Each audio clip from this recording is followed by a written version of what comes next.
Hey there, Bible buddies. I've got another Bible review for you today, and we're going to be taking a look at the New American Standard Preacher's Bible and the Premier Collection by Zondervan. Let's go ahead and start by looking at the box here. It is a nicely designed box. It does have a little stripe there of maybe like an aqueous coating or something that makes it super high gloss. But you can see there the Premier Collection logo. It's kind of neat there. If you notice, the P has a tiny C inside of it for Premier Collection. Kind of a cool design thing. Little hat tip there for a designer. Then we'll take a look at the side there. You can see the logo again on the top.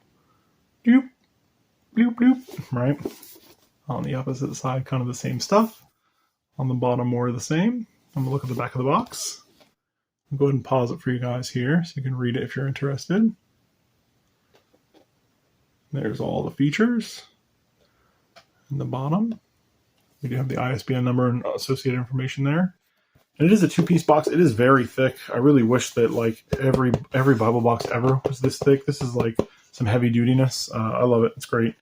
Now the Bible does come wrapped in this black craft paper, and it does have a little kind of a foil seal here. I pulled mine off only because I don't know. I can never figure out like the whole pull and slide in the one piece of papers here. It always gets me. So I just pulled that one off carefully. And you do have a little insert card here if it'll come out. Please come out, please. There we go. You do have a little insert card here, and I'll hold it for you.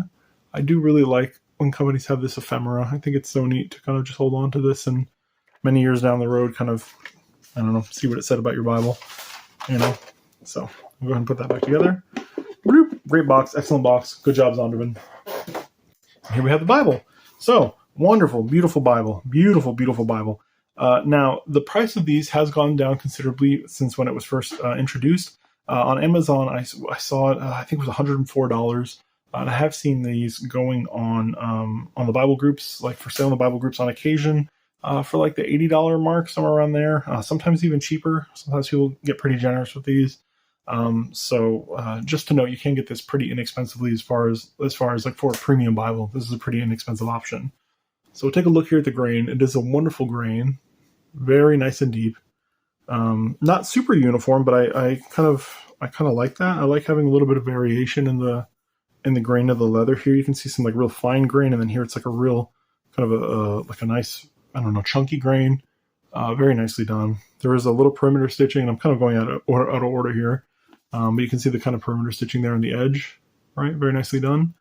And then we have the spine. You can tell this thing is very, very, very, very trim. It's a very portable Bible. Very large footprint, but very portable because super thin. And then we have the perimeter stitching that continues. We do have 1, 2, 3, 4, 5 raised ribs. And they are very nicely raised. Always appreciate this when Bible producers put a nice, like, heavy-duty raised rib like this.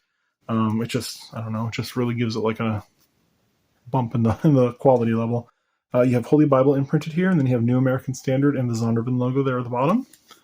As far as the head and tail bands go, we have black head and tail bands, and then we have 3 ribbons. And there is a nice red under gold art gilt. Now, the red is very faint. You can kind of see it there. It's almost like a very faint salmon color. So, just an aside, but the art gilt is done very nicely on this edition. Gold! And then on the bottom, the gilt continues.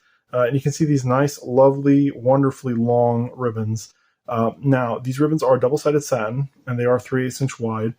They're not Beresfords, but they are just very high-quality ribbons. So I'm fine with these. I mean, I don't necessarily need Beresford's ribbons. These are absolutely wonderful to me. So a nice double-sided satin ribbon, and a cost savings at that. So I can appreciate it. So let's go ahead and get into it. I'll take a look here at the inside. I'll show you the corner work. Very tight. Nicely done. You do see goatskin leather cover there imprinted on the inside, and this is a leather liner. Now, it is edge-lined, right? So you can see the leather comes up here onto the book block, which helps with giving it strength and longevity. There is a black kind of synthetic material paste down here, or end sheet here, not paste down, but an end sheet here. And it does have this nice gold perimeter line, which is excellent. I love seeing this. It frames the Bible nicely when you open it. On the back side, we have more of the same. And we do have the ISBN number imprinted. I'm sorry, y'all. It's late. I've been sleep deprived for a few days here, so apologies if I get a little zany on these reviews, but the ISBN number is imprinted here. I would prefer really that they move that to the copyright page, but I suppose that is better than here. So I suppose I'll take it. Let's go ahead and get it opened up. Get out of here, Sharpie. You've done your job. All right, so we have a very, this is pretty stiff here, the glue portion. You can kind of see where that glue ends there. So it is glued kind of high, and the tab there does add quite a bit of stiffness. So it's not going to want to stay open in the beginning, which is okay. I mean, it'll stay open once you break it in. Now there is a presentation here, presentation page here.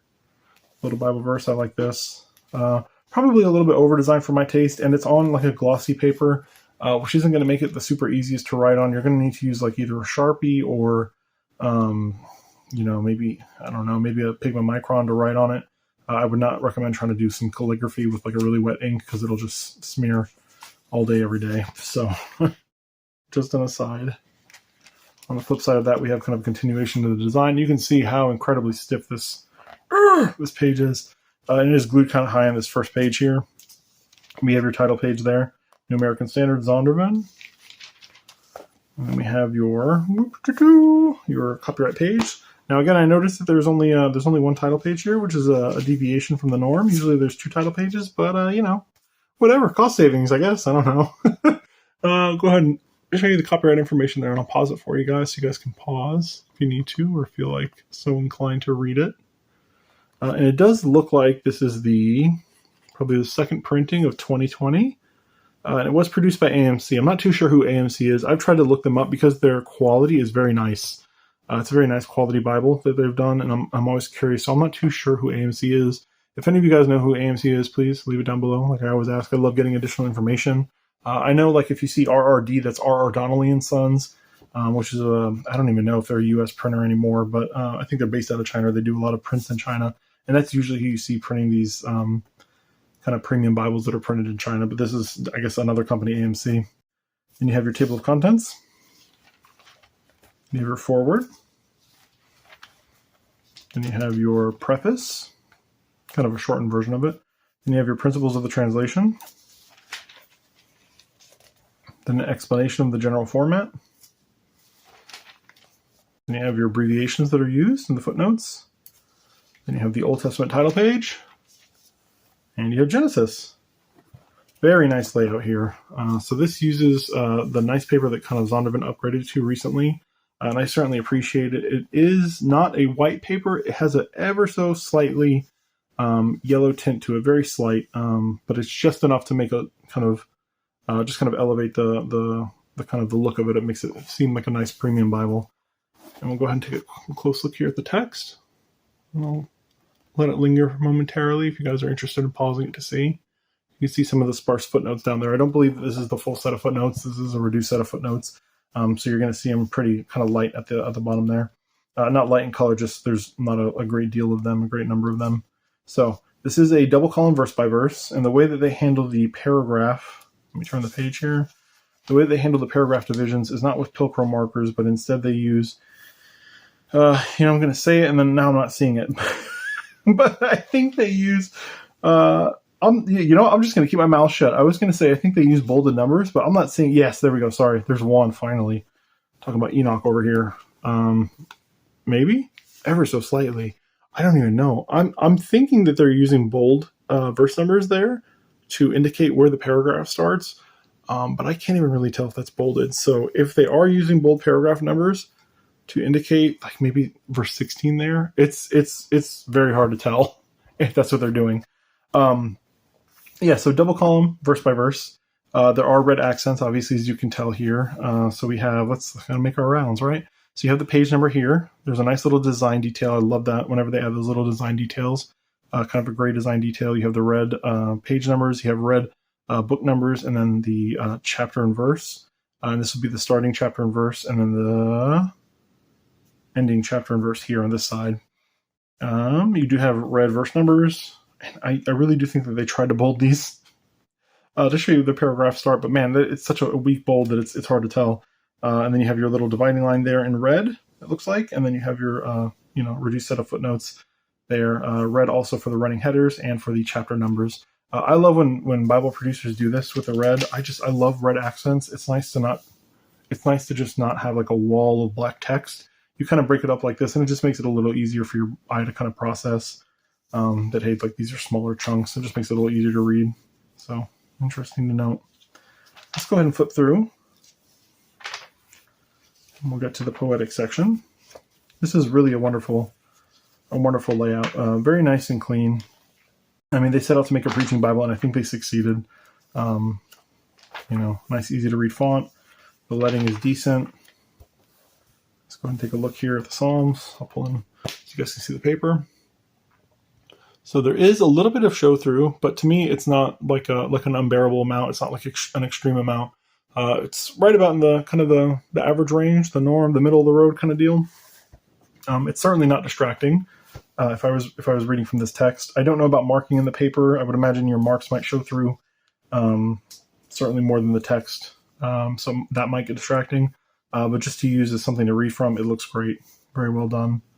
Now it does appear to be line matched, which is good because that'll help mitigate some of that show through. And the poetic formatting is attempted. I guess they did format it poetically, but you can still see some kind of single word lines here. Which, man, I really wish they would.